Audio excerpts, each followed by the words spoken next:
All right, so this is my significant other, and we're here to talk about significant other. Yep. And this one stars Micah Monroe, and it is set in Bigfoot country. Bigfoot country. Yeah. So I don't know what the trailer shows. I'd be curious, but they're going on vacation to camp in this area that has Bigfoot sightings and stuff plastered. Now, is this being sold as a Bigfoot movie? And would it be a spoiler to say if there was or wasn't a Bigfoot in it? I don't know. Because I don't know what the marketing behind this film is. Because someone was like, don't watch the trailer. It'll give away too much. And I was like, maybe it really, I don't think so. Because minor spoilers, I guess? I mean, but I don't know if it's being marketed as a Bigfoot film. It's not.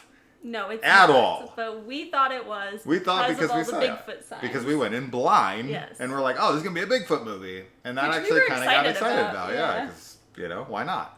Exactly. I'm down for a big creature feature thing. Always. It's hard to talk about the plot synopsis because we are going to talk spoilers though. Yes. So we'll just get our thoughts out of the way, and then we're going to go into the spoilers anyway. So if you've already seen it, then you can stay for that. Anyways. I actually quite like this movie, and I think that there's a bias there because I suffer from an anxiety disorder, and I think that this really, really does a great job of not only portraying an anxiety disorder pretty well, but also how it plays into the events of the film and climatically what happens with it. I actually really appreciate it. And quite enjoyed. That said, there is some pretty silly use of CGI that absolutely, like, when it happened, right? Because this is like X-Men Origins Wolverine level of bad CG. And you'll see what I mean when you see it, because it's similar. I actually was like, oh no. Like I thought it, and in that moment I can definitely see someone immediately getting turned off to the film and being like, oh, this is dumb and kind of checking out. And I think that's unfair. Yeah. Because I do think this film has a good amount to offer, and I think that it has a really unique exploration of characters in this film, and we'll get more into that in the spoilers, but I did like this, but I do fear that this will be one of those movies that people go into and when they watch it, they're gonna get to a certain point and their brain's gonna check out and they're immediately gonna be like, this is stupid. And there are conveniences that happen and whatnot that I'm like, okay, but overall, just the themes and the characters and the exploration of Micah Monroe's character and the other character, I thought was actually really cool.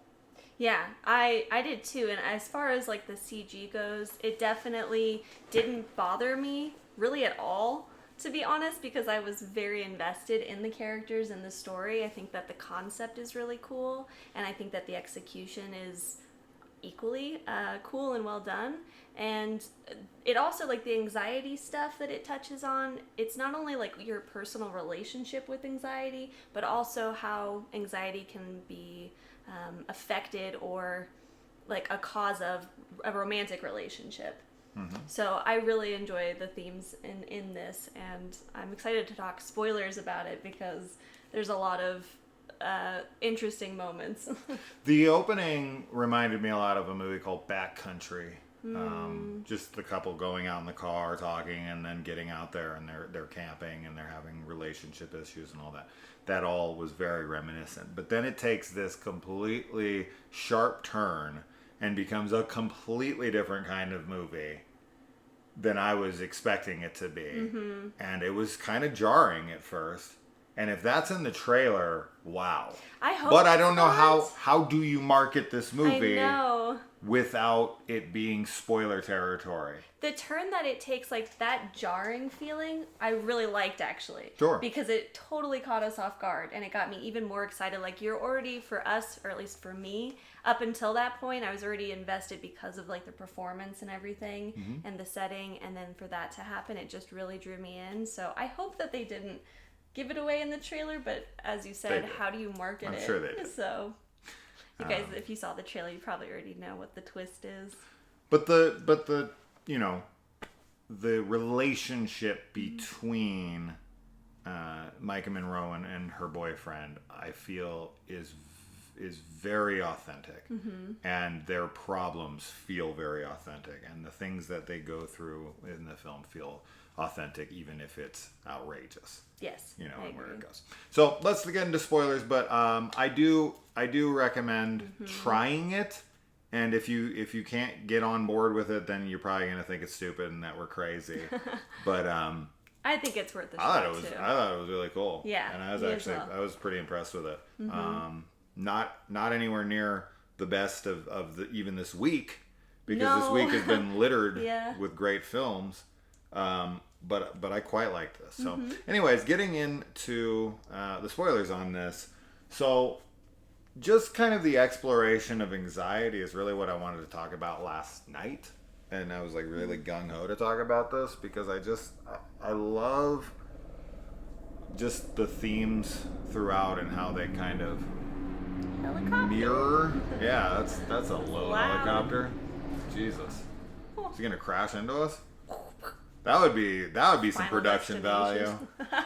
right? Sure. Freaking helicopter comes through this wall right now. I don't. We would never post the video. No, the So video that- would be lost until it was found. Yeah, found footage. But yeah, I just, so when it's revealed that this alien creature that is able to mimic the persona of another person, I was like, okay, so we're doing a, you know, invasion of the body snatchers, or we're doing a thing. Yes. Right. It's more thing because It is. it shapeshifts. It's more of a shapeshifter. But what I thought was really, really great about this movie, and what I really appreciated, was how when it became someone, it took in everything about them. It had not only its memories, a la Horror Express, right? It also it had its physical outward appearance, a la The Thing, but it also took in the person's emotions.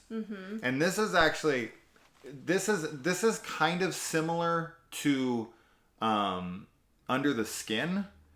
I know you haven't seen that yet, but they explored it in a different way, and this is kind of the flip side of it. This is the human emotions that are being dealt with in an alien body, and it's kind of the opposite in Under the Skin. It's like the lack of emotion, trying to understand humans, which is really, really cool. And I love how they explore that Under the Skin, and I love how they explore this here. How an alien is like so bereft by like by human emotions, and it's like when he goes to try to kill her, he can't, because he's like, wait, do I love you? Yeah. And that whole scene actually reminded me a lot also of Tales from the Crypt Presents Demon Knight, when Billy Zane's collector is falling in love with Geraldine. I think it's Jada Pinkett's name in that movie. But he's like trying to win her over with his his suave debonair thing, but like inside he's a monster. Yeah. Right. And this thing is like, he's and in that too, in Demon Knight, he's fallen in love, but he doesn't know how to express it. And it's the same thing here. This alien is just like, wait, am I in love with you? Well, and Like, he doesn't want it. It's like a rejection. It's like a weakness to him, but Yeah. he can't like bypass it until the end, where he's like, all right, screw it, I'm moving on. And then this is one of those situations. I need to let you talk. But I'm trying not because I want to say something very important about the ending. You can finish your thought. You can finish your thought. No, it's okay. Everyone's going to be like, you talk too much. Please.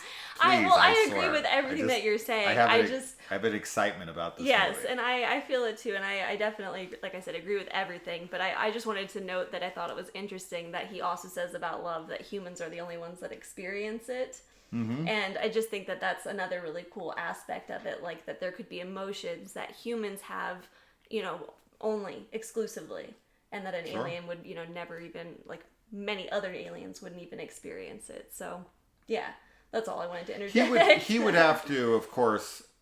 I mean, I'm assuming he's been on other planets, right? Sure, yeah. And I like also that he's able to mimic other animals, yes. And he was able to kind of go through a deer, and he was able to go through these animals, and he was able to be like,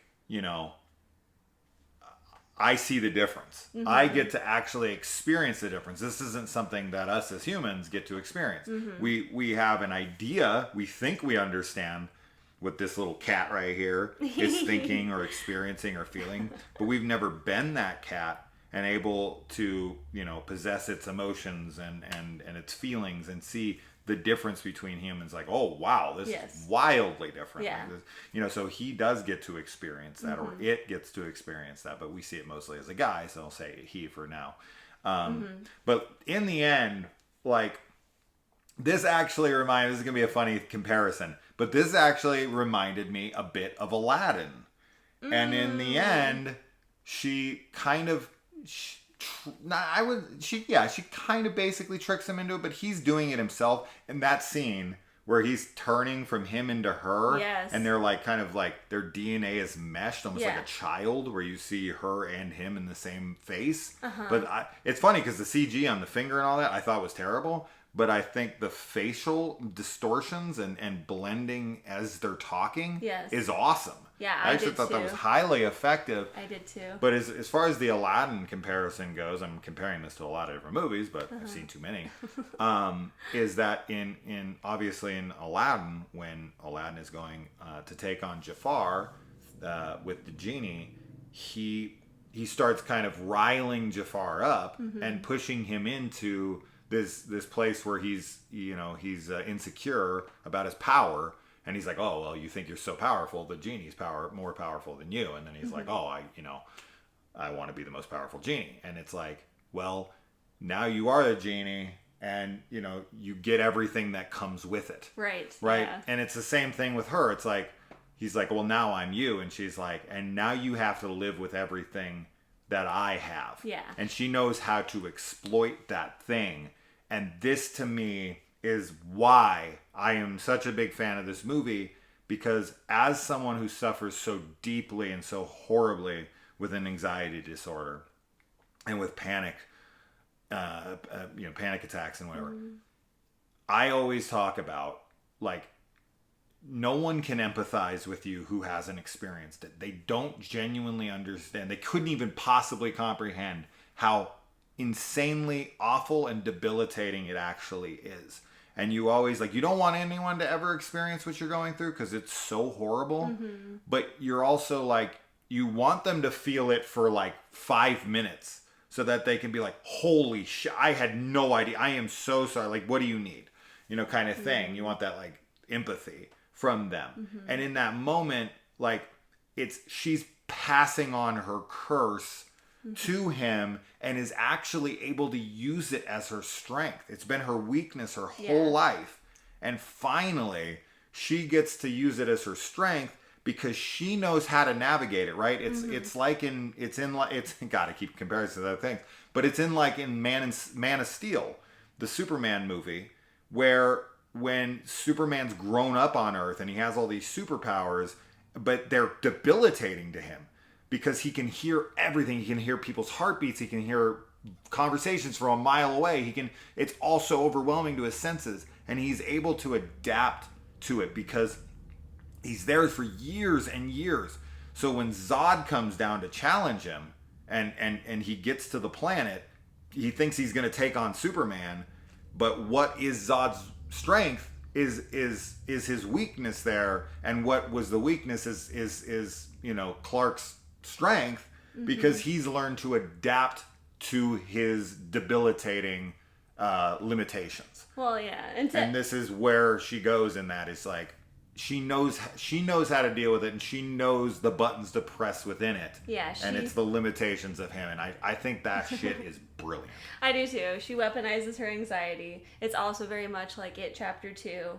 At the end, when they kind of, they make Pennywise feel very little, it's the same thing. And deflates into a little yes, baby. which is amazing. And I do love that idea of kind of tricking an alien life form into feeling a human emotion that it ultimately cripples them. Yeah. I think that's really cool and unique. And I love this concept of a mimic. I mean, that's why The Thing and Horror Express are some of my favorite films, because I think it's so terrifying, and it is that cosmic horror where part of your brain can't even really comprehend like what it would be like to have an interaction with an alien, a hostile alien life form that's imitating you or people that so I thought that this was a really, really cool imagining of it, and it is like The Thing becomes a relationship drama, which I loved, because I think that her kind of dealing with these commitment issues alongside her anxiety, and how, aside from just having anxiety attacks and having the full-blown like meltdowns,